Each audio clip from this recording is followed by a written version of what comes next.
صلاح الدین ایوبی میرے خلاف ایک لفظ نہیں سنے گا۔ الادریس سٹپٹا اٹھا۔ وہ حیران تھا کہ اتنے بڑے عہدے کا حاکم کس قدر شیطان ہے اور وہ کتنی دلیری سے باتیں کر رہا ہے۔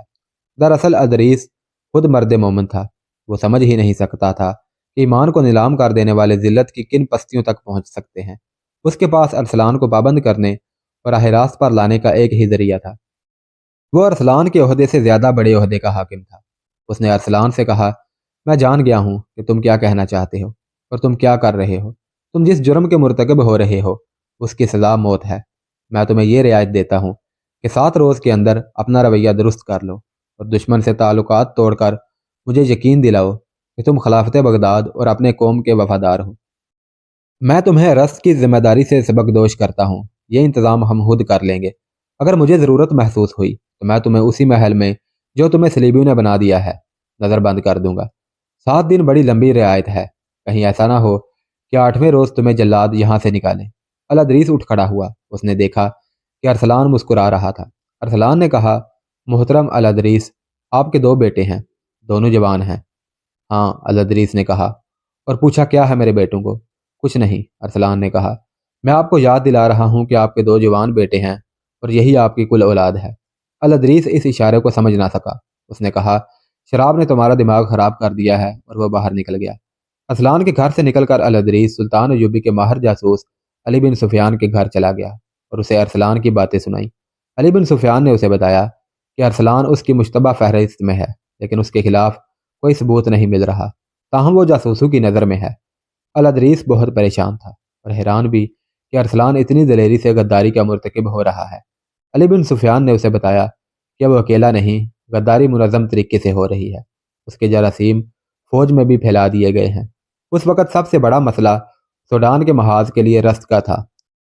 الادریس نے اسے بتایا کہ اس نے ارسلان کو اس کی ذمہ داری سے سبکدوش کر دیا ہے اور رسط کا انتظام اب خود کرنا ہے۔ علی بن سفیان نے اسے بتایا کہ ایک سازش کے تحت دیہات سے اناج اور بکرے وغیرہ سرحد سے باہر بھجوائے جا رہے ہیں۔ منڈی میں غلے اور دیگر سامان خورد و نوش کا مصنوعی قحط پیدا کر دیا گیا ہے۔ اس نے بتایا کہ اس نے اپنے جاسوسوں اور مخبروں کو یہ کام دے رکھا ہے کہ رات کو ادھر ادھر گھومتے رہا کریں، جہاں کہیں انہیں اناج کی ایک بوری بھی جاتی نظر آئے پکڑ لیں۔ طویل بات چیت کے بعد انہوں نے رسط کے انتظام کا کوئی طریقہ سوچ لیا۔ سلیم الادریس اس قومی مہم اور اپنے فرائض میں اس قدر مگن تھا کہ اس کے ذہن سے ارسلان کا یہ اشارہ نکل گیا کہ تمہارے 2 جوان بیٹے ہیں اور یہی تمہاری کل اولاد ہے۔ الادریس کو اپنے بیٹوں کے کردار پر بھروسہ تھا، مگر جوانی اندھی ہوتی ہے۔ قاہرہ میں سلطان ایوبی کی غیر حاضری میں بدکاری کی ایک لہر آئی تھی جس نے نوجوان ذہن کو لپیٹ میں لینا شروع کر دیا تھا۔ 2-3 سال پہلے بھی ایسی ہی ایک لہر آئی تھی جس پر جلدی ہی قابو پا لیا گیا تھا۔ اب یہ لہر زمین کے نیچے سے آئی اور کام کر گئی۔ یہ مختلف کھیل تماشوں کی صورت میں آئی، جن میں شعبدہ بازی اور کھیلوں کی صورت میں جوا بازی شامل تھی۔ یہ لوگ خیمے اور شامیانے تان کر تماشا دکھاتے تھے، جس میں کچھ بھی قابل اعتراض نہیں تھا، مگر شامیانوں کے اندر خفیہ خیمے تھے جہاں اکیلے اکیلے نوجوان کو اشارے سے بلایا جاتا تھا۔ ان سے پیسے لے کر کپڑوں پر بنی ہوئی دستی تصویریں دکھانے کا کام لڑکیاں کرتی تھیں، جن کی مسکراہٹ اور انداز میں دعوت گناہ ہوتی تھی۔ وہیں نوجوانوں کو تھوڑی تھوڑی حشیش پلائی جاتی تھی۔ یہ شرمناک اور خطرناک سلسلہ زمین کے اوپر چل رہا تھا، مگر اسے پکڑ کوئی نہیں سکتا تھا۔ وجہ یہ تھی کہ جو کوئی یہ تصویریں دیکھ کر یا حشیش کا ذائقہ چکھ کر آتا تھا، وہ اپنے گناہ کو چھپائے رکھتا تھا۔ اس گناہ میں لذت ایسی تھی کہ جانے والے بار بار جاتے تھے۔ وہ اس لیے بھی باہر کسی سے ذکر نہیں کرتے تھے کہ حکومت تک بات پہنچ گئی تو انہیں نشہ آور لذت سے محروم کر دیا جائے گا۔ اس لذت پرستی کا شکار نوجوان اور فوجی ہو رہے تھے۔ ان کے لیے درپردہ قحبہ خانے بھی کھول دیے گئے۔ کردار کشی کی یہ مہم کس قدر کامیاب تھی، اس کا جواب کرک کے قلعے میں صلیبیوں کی انٹیلیجنس اور نفسیاتی جنگ کا ماہر جرمن نژاد ہرمن اپنے حکمرانوں کو ان الفاظ میں دے رہا تھا۔ اسپین کے مصوروں نے جو تصویریں بنائی ہیں، یہ لوہے کے بنے ہوئے مردوں کو بھی مٹی کے بت بنا دیتی ہیں۔ اس نے ایک مرد اور ایک عورت کی ایک فحش تصویر حاضرین کو دکھائی۔ یہ بڑے سائز کی تصویر تھی جو برش سے دلکش رنگوں میں بنائی گئی تھی۔ صلیبی حکمرانوں نے تصویر دیکھ کر ایک دوسرے کے ساتھ ننگے مذاق شروع کر دیے۔ ہرمن نے کہا، میں نے ایسی بے شمار تصویریں بنوا کر مصر کے بڑے بڑے شہروں میں ان کی خفیہ نمائش کا انتظام کر دیا ہے۔ وہاں سے ہماری کامیابی کی اطلاعات آ رہی ہیں۔ میں نے قاہرہ کی نوجوان نسل میں حیوانی جذبہ بھڑکا دیا ہے۔ یہ ایسا طاقتور جذبہ ہے جو مشتعل ہو جائے تو انسانی جذبوں کو، جن میں قومی جذبہ خاص طور پر شامل ہے، تباہ کر دیتا ہے۔ ان تصویروں نے مصر میں مقیم مسلمان فوج کو ذہنی اور اخلاقی لحاظ سے بیکار کرنا شروع کر دیا ہے۔ ان تصویروں کی لذت نشہ مانگتی ہے، اس کا انتظام بھی کر دیا ہے۔ میرے تخریب کاروں اور جاسوسوں کے گروہ نے صحرائی لڑکیوں کی پوری فوج قاہرہ اور دوسرے قصبوں میں داخل کر دی ہے۔ یہ لڑکیاں دیمک کی طرح سلطان صلاح الدین ایوبی کی قوم اور فوج کو کھا رہی ہیں۔ وہ وجوہات کچھ اور تھیں جب میری مہم قاہرہ میں پکڑی گئی تھی۔ اب میں نے کچھ اور طریقے آزمائے ہیں جو کامیاب ہو رہے ہیں۔ اب وہاں کے مسلمان خود میری مہم کی حفاظت کریں گے اور اسے تقویت دیں گے۔ وہ اس ذہنی عیاشی کے عادی ہو گئے ہیں۔ تھوڑے ہی عرصے بعد میں ان کے ذہنوں میں ان کی اپنی ہی قوم اور اپنے ہی ملک کے خلاف زہر بھرنا شروع کر دوں گا۔ صلاح الدین ایوبی بہت ہوشیار آدمی ہے، حاضرین میں سے کسی نے کہا۔ وہ جو ہی مصر پہنچا تمہاری اس مہم کو جڑ سے اکھاڑ دے گا۔ اگر وہ مصر پہنچا تو ہرمن نے کہا، اس سوال کا جواب آپ ہی دے سکتے ہیں۔ کیا آپ اس کا محاصرہ کامیاب ہونے دیں گے یا نہیں؟ بے شک اس نے ریمانڈ کی فوج کو قلعے سے باہر گھیرے میں لے رکھا ہے اور قلعہ اس کے محاصرے میں ہے، لیکن یہ گھیرا اور یہ محاصرہ اسی کے لیے نقصان کا باعث بن سکتا ہے۔ آپ یہاں فیصلہ کن جنگ نہ لڑیں، ایوبی کو محاصرہ کیے رکھنے دیں تاکہ وہ یہیں پابند رہے اور مصر نہ جا سکے۔ سوڈان میں ہمارے کمانڈروں نے تقی الدین کی فوج کو نہایت کامیابی سے بکھیر دیا ہے۔ وہ اب نہ لڑ سکتا ہے نہ وہاں سے نکل سکتا ہے۔ مصر کی منڈیوں کا اور وہاں کی کھیتیوں کا غلہ میں نے غائب کرا دیا ہے۔ آپ کی دی ہوئی دولت آپ کو پورا صلہ دے رہی ہے۔ ایوبی کا ایک وفادار حاکم ارسلان دراصل آپ کا وفادار ہے۔ وہ ہمارے ساتھ پورا تعاون کر رہا ہے۔ اس کے کچھ اور ساتھی بھی ہمارے ساتھ ہیں۔ ارسلان کو کتنا معاوضہ دیا جا رہا ہے؟ فلپ اگست نے پوچھا۔ جتنا ایک مسلمان حاکم کا دماغ خراب کرنے کے لیے کافی ہوتا ہے، ہرمن نے جواب دیا۔ عورت اور شراب، دولت اور حکومت کا نشہ کسی بھی مسلمان کا ایمان خرید سکتا ہے۔ وہ میں نے خرید لیا ہے۔ میں آپ کو یہ بتا رہا تھا کہ اب صلاح الدین ایوبی مصر جائے گا تو اسے وہاں کی دنیا بدلی ہوئی نظر آئے گی۔ وہ جس نوجوان نسل کی بات فخر سے کیا کرتا ہے، وہ مسلمان ہوتے ہوئے بھی اسلام کے لیے بیکار ہوگی۔ اس کی سوچیں اور اس کا کردار ہمارے ہاتھ میں ہوگا۔ یہ نسل جنسی جذبے کی ماری ہوگی۔ یہی حال اس فوج کا ہوگا جسے وہ مصر چھوڑ آیا ہے۔ اس فوج میں میرے تحریب کاروں نے اتنی زیادہ بے اطمینانی پھیلا دی ہے کہ وہ بغاوت سے بھی گریز نہیں کرے گی۔ میں آج یہ دعویٰ وثوق سے کر سکتا ہوں کہ آپ سے پہلے میں اپنا محاذ ختم کر چکا ہوں گا۔ دشمن کے کردار اور ہلاک کو تباہ کر دینے سے فوجوں کے حملوں کی ضرورت باقی نہیں رہتی۔ ہرمن کی اس حوصلہ افزا رپورٹ پر صلیبی حکمران بہت خوش ہوئے۔ فلپ اگست نے وہی عزم دہرایا جس کا اظہار وہ کئی بار کر چکا تھا۔ اس نے کہا، ہماری لڑائی صلاح الدین ایوبی سے نہیں، اسلام سے ہے۔ ایوبی بھی مر جائے گا، ہم بھی مر جائیں گے، لیکن ہمارا جذبہ اور عزم زندہ رہنا چاہیے تاکہ اسلام بھی مر جائے اور دنیا پر صلیب کی حکمرانی ہو۔ اس کے لیے یہ ضروری تھا کہ ایسا محاذ کھولا جائے جہاں سے مسلمانوں کے نظریات اور کردار پر حملہ کیا جائے۔ میں ہرمن کو خراج تحسین پیش کرتا ہوں کہ اس نے محاذ نہ صرف کھول دیا ہے بلکہ حملہ کر کے ایک حد تک کامیابی بھی حاصل کر لی ہے۔